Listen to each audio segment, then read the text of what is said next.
नमस्कार मित्रांनो, तर आज मी आलो आहे महाकाली मंदिर चंद्रपूर या ठिकाणी। आजच्या ब्लॉगमध्ये मी तुम्हाला या मंदिराबद्दल संपूर्ण माहिती सांगणार आहे। चला तर मग आजचा ब्लॉग स्टार्ट करूयात।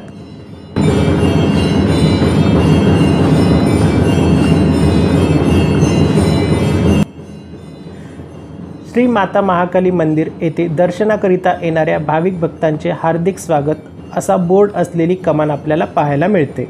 कमानीच्या बाजूला खूप सुंदर अशा मूर्ती आपल्याला पाहायला मिळतात।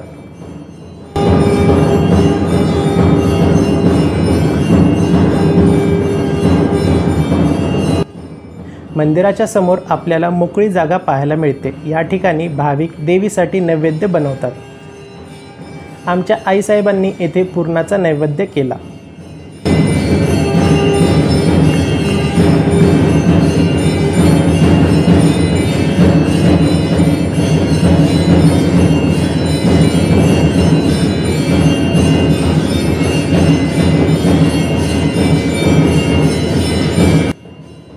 या ठिकाणी मी कढी सुद्धा बनवली। याचा डिटेल रेसिपी ब्लॉग तुम्हाला नेक्स्ट संडेला पाहायला मिळेल।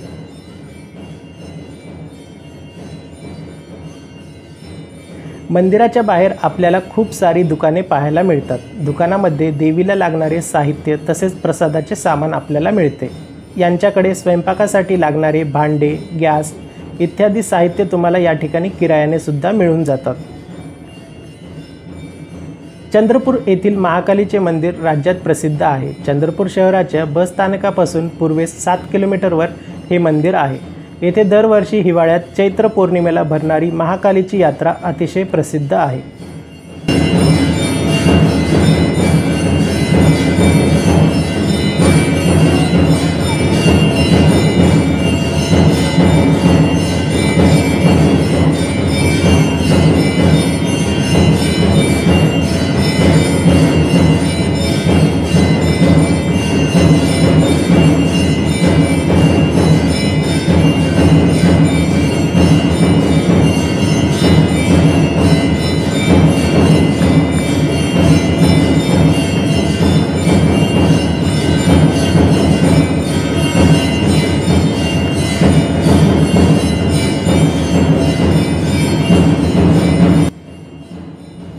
मंदिराच्या प्रवेशद्वारासमोर आपल्याला 2 मोठे LCD पाहायला मिळतात, ज्यामध्ये देवीचे मुख दर्शन आपल्याला घेता येते। हे मंदिर सुमारे 60 फूट लांब रुंद असून याची उंची सुमारे 50 फूट आहे। हे मंदिर पश्चिममुखी आहे। येथील मूळ मंदिराची निर्मिती कशी झाली याविषयी अनेक दंतकथा आहेत। एका कथेनुसार गोंड राजा खांडक्या बल्लाळशाह हा शिकारीच्या निमित्ताने या परिसरातील जंगलात फिरत होता। फिरता फिरता त्यांना झरपट नदीच्या कोरड्या पात्रात त्यांना एक कुंड दिसले। त्यातील पाण्याने त्यांनी तोंड धुतले आणि ते पाणी त्यांनी प्यायले। त्याबरोबर त्यांच्या चेहऱ्यावरील खांडके नष्ट झाली। दुसऱ्या दिवशी त्यांनी तेथे जाऊन कुंडातील पाण्याने स्नान केले, तेव्हा त्यांच्या सर्व अंगावरील खांडके नाहीशी झाली व त्यांचे शरीर तेजस्वी दिसू लागले। राजाला स्वप्नात महादेवाने दर्शन दिले, त्यामुळे राजाने ते प्राचीन कुंड महादेवाच्या पिंडीच्या आकाराचे बनविले आणि तेथे अंचलेश्वर महादेवाचे मंदिर बांधले। याच मंदिराच्या दक्षिण बाजूला थोड्या अंतरावर राजाला एक भुयार दिसले आणि त्या भुयारात खडकात कोरलेली भव्य अशी देवीची मूर्ती आढळली। तीच ही महाकाली होय। राजाने ते भुयार स्वच्छ करून तेथे देवीचे मंदिर बांधले। या तपशिलांकडे पाहता इसवी सन 1495 ते 1496 या काळात ही मंदिरे बांधण्यात आली असावीत असा अंदाज आहे। नंतरच्या काळात गोंड हिराई हिने मंदिराचा जीर्णोद्धार केला।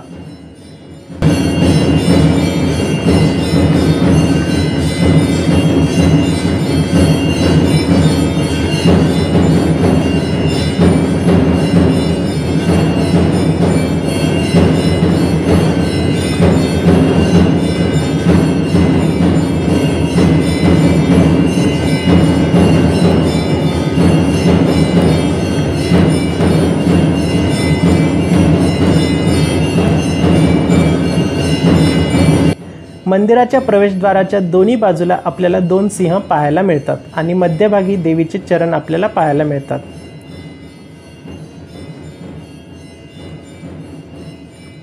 मंदिरात गेल्यावर सुमारे 8-10 पायऱ्या उतरून गेल्यानंतर गुहेसारखे दगडी गर्भगृह आहे। त्याच्या मध्यभागी श्री महाकालीची मूर्ती विराजमान आहे। गर्भगृहाचा दरवाजा आणि मूर्ती यांच्यामध्ये फार थोडे म्हणजे 2-3 फुटांचेच अंतर आहे. गर्भगृह हे एखाद्या गुहेसारखेच वाटते. श्री महाकाली देवीची मूर्ती ही 5 फूट उंचीची असून उंच पाषाणात कोरलेली आहे. मूर्तीला शेंदूर अर्चन करण्यात आलेला आहे. मूर्तीसमोरच्या गर्भगृहाच्या मोकळ्या जागेत महादेवाची पिंड स्थापित केलेली पाहायला मिळते.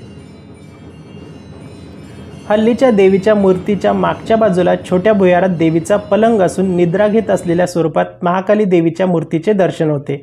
याच ठिकाणी ही मूर्ती सापडली असावी.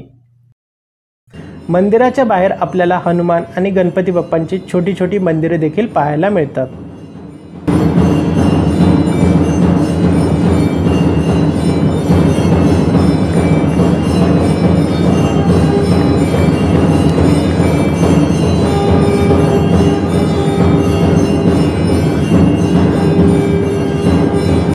या ठिकाणी धर्मशाळा सुद्धा अवेलेबल आहे. जर तुम्ही इथे येणार असाल तर तुम्ही या ठिकाणी स्टे करू शकता. रूम आणि लॉकर अशा दोन्ही सुविधा इथे उपलब्ध आहेत.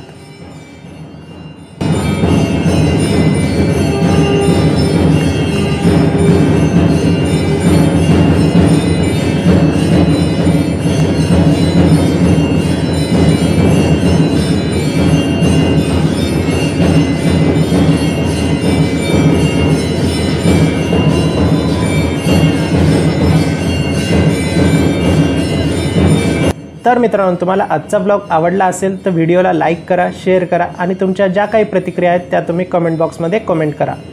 आणि जर तुम्ही चॅनलवरती नवीन असाल तर चॅनलला सबस्क्राईब करायला विसरू नका. चला तर मग पुन्हा भेटूयात आणखीन एका नवीन ठिकाणी. तोपर्यंत जय शिवराय.